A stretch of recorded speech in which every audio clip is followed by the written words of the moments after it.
Let's prove them all wrong.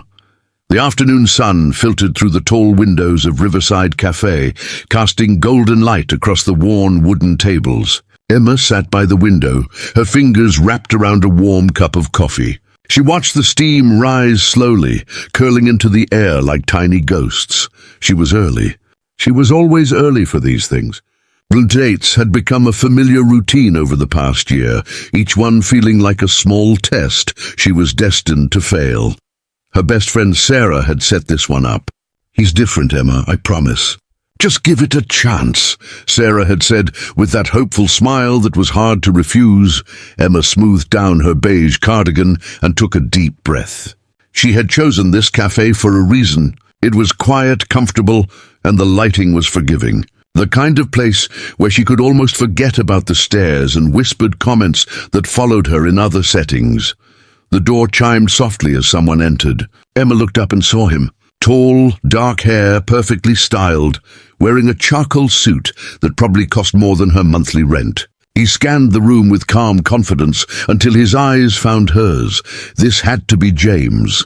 Sarah had mentioned he was successful, but she hadn't mentioned he looked like he'd stepped out of a magazine.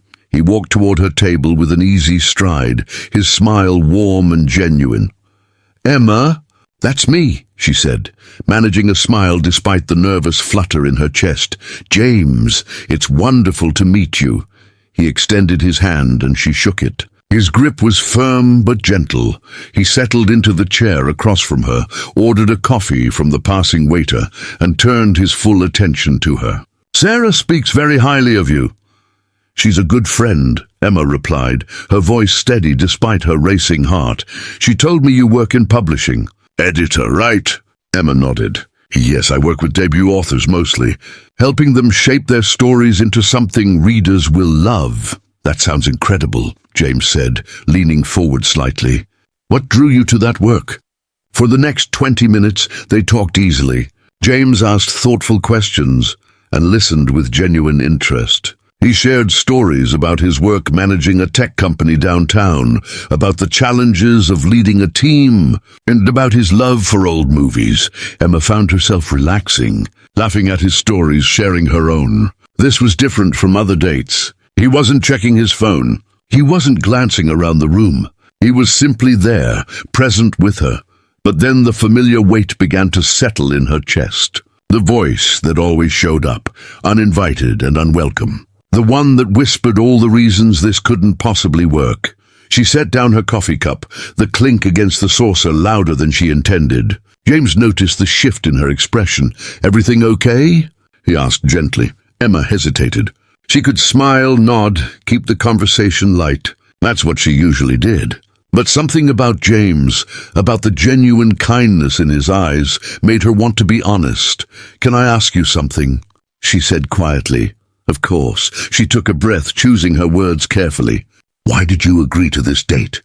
"Sarah must have told you about me, must have shown you pictures." James tilted his head slightly. "She did. She showed me a photo of you at her birthday party. You were laughing at something, holding a piece of cake. You looked happy, alive." Emma felt her throat tighten. "And that didn't give you pause?" "Give me pause about what?" She looked down at her hands, gathering courage. "James, let's be real here. You're successful, handsome, confident. You could date anyone. And she gestured vaguely at herself. "I'm not exactly what most people picture when they think of the ideal date." The words hung in the air between them. Emma braced herself for the awkward backtracking, the polite excuses, the early exit. Instead, James leaned back in his chair, his expression thoughtful. When he spoke, his voice was calm and measured. "Last year I was engaged," he said, "to someone who looked perfect on paper. Elegant, successful, the kind of woman everyone expected me to marry. We went to the right restaurants, attended the right events. Everything looked perfect from the outside." He paused, his fingers tracing the rim of his coffee cup. "But I was miserable. She was miserable. We were performing for everyone else, not actually living. 2 weeks before the wedding, she came to me and said she couldn't do it. That we were marrying expectations, not each other." Emma listened quietly, unsure where he was going with this. "It took me a while to understand what she meant." James continued. But she was right. I'd been so focused on what things looked like, on meeting other people's standards, that I forgot to ask myself what actually mattered to me. He met Emma's eyes directly. So when Sarah told me about you, about how smart you are, how passionate about your work, how you always show up for your friends even when things are hard, that's what interested me. Not a photo, not a dress size, you.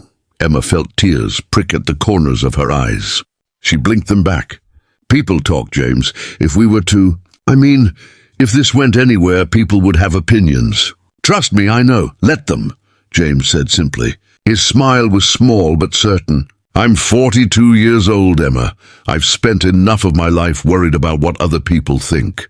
I'd rather spend the rest of it with someone who makes me want to be present. Someone real. Emma's voice came out barely above a whisper. On the way here, I almost turned back. I told myself, no one marries a fat girl, Emma. Stop setting yourself up for disappointment. The words felt dangerous to say out loud, like admitting a shameful secret. But James didn't flinch. He didn't rush to contradict her or offer empty reassurances. Instead, he smiled. Not a pitying smile or a patronizing one. A genuine, warm smile that reached his eyes.